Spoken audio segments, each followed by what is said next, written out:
Hey guys, how are we doing?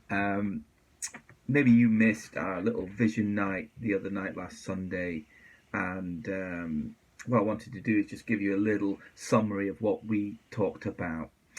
The world and our world, my world, in so many ways has gotten a lot smaller in the last year. The COVID restrictions, haven't they, have just stopped us doing a whole bunch of things, seeing people physically.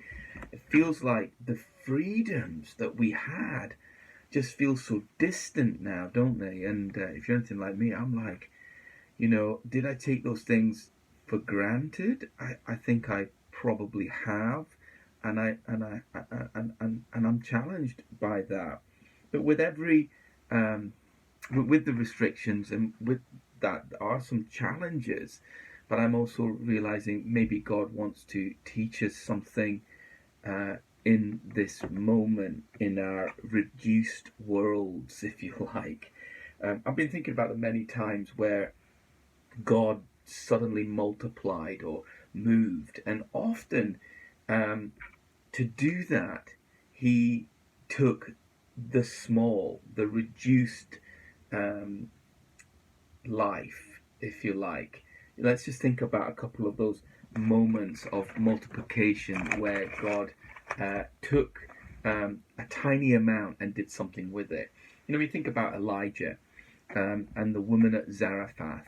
He rocks up and he asks her for a meal, and she says, "Hey, I'm starving. I've not got hardly anything. In fact, I've got nothing but a tiny bit of flour and a little bit of oil."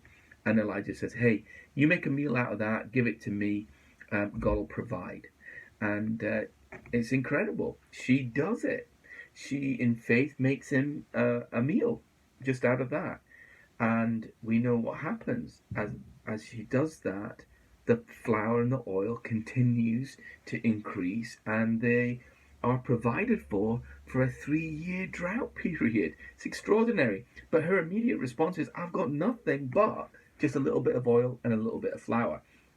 Or if you think about when Elisha came to another similar situation, another lady who was really, really toiling and struggling and in debt, and she comes to him for help. "Will you help me, man of God?" And his response is interesting. He says to her, "What have you got in your house?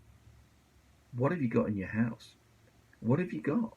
And she says, "I've got nothing but a tiny bit of oil. That's all I've got. I've got nothing but the dregs of a bottle of oil." And if you know the story, he says, "Well, okay, that's what we're going to start with." And she goes out and she collects empty bottles, and as she pours the oil into those other other vessels, it just increases and increases and increases. "I've got nothing but just a little bit of oil." This kind of premise, this principle is there, isn't it? Moses, when he's at the burning bush, you know, so far away now from Egypt, and God comes to him and asks a similar question. Not what's in your house, but what's in your hand. And his response is, "It's a stick. I've got a staff. It's just I've just got a shepherd's staff. That's all I've got." What did God say? Throw it down, and surrender it. And the moment that happens, that staff becomes something else. And we know that through that staff, the power of God moves to see a whole nation rescued. Moses looks at it and goes, "It's a stick." But in God's eyes, it's something else. It's a starting point. When the guys come to Jesus in that secluded place, and they've got thousands of people listening to Jesus teach, and then the boys come, and Jesus says, "Right, guys, we're going to need to feed these guys. Go and find out, what have you got?" And they come back. "We've got nothing. We've not really got anything. We've only got a couple of fish and some loaves. We've only got." It's the only that becomes holy in Jesus' hands. I love that. You know, in this world of restrictions, we are so, God, we've only got, because we're looking beyond it. Many of us are waiting for the restrictions to lift. But I don't think God wants to wait till the restrictions to lift to do stuff. He actually wants to do something with our onlys. So the question is, I'm asking myself, is what have we got?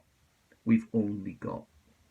I've been thinking about the widow who put those 2 coins into the offering at the temple. Jesus said she's given more into the kingdom than anyone else because she gave out of her only, her poverty. This is all I've got and I'm giving it to him. Everybody else gave out of their plenty. Guys, we know what it's like to have had a plenty of freedom, and now we have a restriction. We're restricted. The question is our restricted lives surrendered? Because I'm not sure if our lives in the plenty was fully surrendered. And I think this opportunity of living a restricted life, God is asking a question. Is your smaller world fully surrendered to me? I think he wants to start something new in a whole bunch of us. And he's not going to wait, or he doesn't want to wait till the restrictions are over, but he actually wants to use our onlys, the only things that we've got right now. What have we got? Well, we've got him. Let's just use this time to invest in him.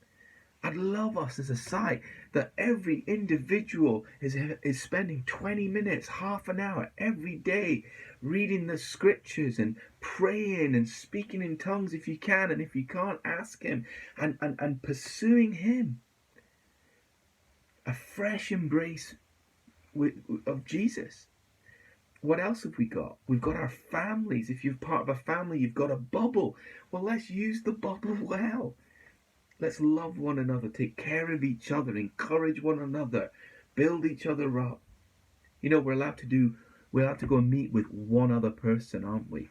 Outside of our bubbles. Go for a walk.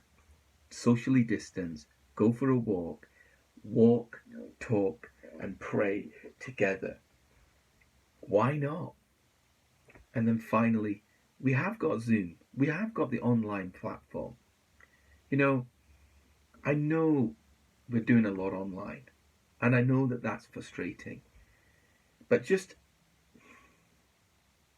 from a perspective standpoint, there are thousands, if not millions, of Christians all over the world that would love to be able to connect on Zoom, to connect with their brothers and sisters, but they can't.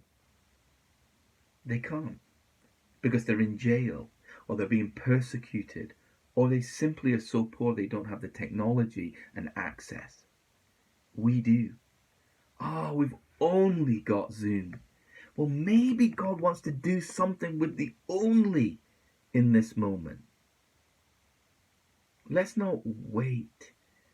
Let's not sit back and just hope that the restrictions lift and things will go back to normal, because when they do, you're going to be the same person. God doesn't want us to be the same person when we come out of lockdown. He wants us to be different. And I believe this moment of restriction is a brilliant moment of opportunity, an opportunity to invest. So let me wrap up. What do you got? What is in your hand? What is in your house? I've only got. Let's take the only and let's surrender it to him afresh. Okay? Let's do it.